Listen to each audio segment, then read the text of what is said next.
Dan so dari segi itulah, kalau boleh anda macam nak menghasilkan footage, kalau boleh macam bahagian produk tu tolong tunjulkan bila di belakang lah, ya. Okey.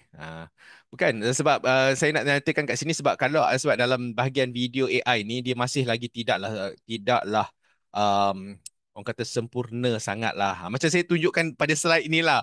So you jangan terlampau nak expect boleh jadi Thanos. Tambah dengan tambah dengan bajet je. Bajet je satu nak beli subscription pun banyak berkira. Kan, tapi nak jadi Thanos. Itulah. Itulah nak okey, semangat tinggi tu ada, bagus.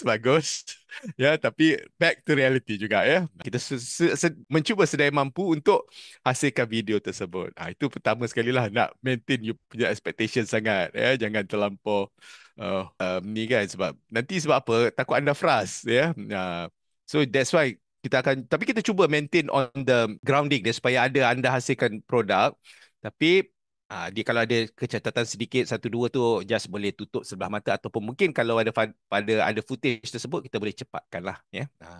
Tapi message nak cerita masih dapat, ya. Okey.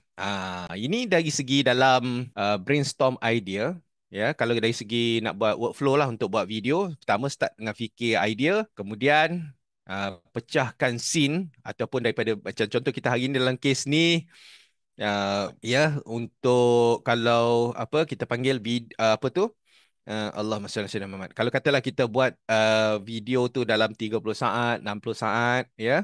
Yang terbaik sekarang dalam kita tengok attention span dalam 30 saat lah.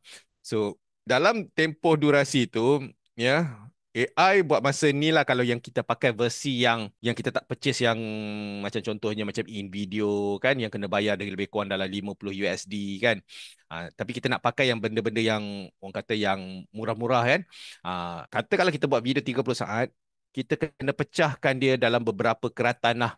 So that bila kita janakan AI ni, kita boleh cantumkan dia dan jadikan sesuatu orang kata video yang bertindak sebagai iklan lah. Kemudian baru kemudian kita hasilkan footage setiap satu persatu. Nanti kejap lagi saya tunjukkan prosesnya. Dan kemudian akhir sekali kita letakkan lagu atau suara ataupun dialog lah untuk memperkemaskan lagi. Okey.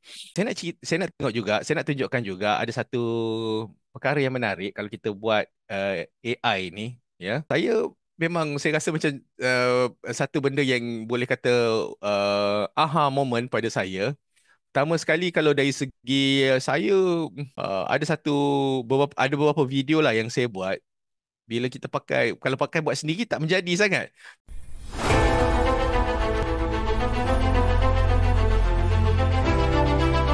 Cikgu, masih ramai kat luar sana belum belajar AI. Oh, betul ke? Rugilah kalau tak belajar. Cikgu, kalau tak belajar AI, apa jadi? Jadi tertinggal lah, pesaing kita dah move jauh ke depan, Bo. Cikgu, ada tak kelas AI yang cover semua topik?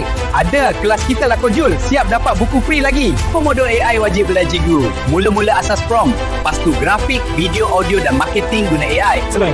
Subscribe guys, jom nak join SIFI bisnes kami. Guys, sesuai bisnes office dan kegunaan kat rumah. Daftar sekarang. RM30 je guys. Masukkan alamat, kami hantar buku ini ke rumah anda.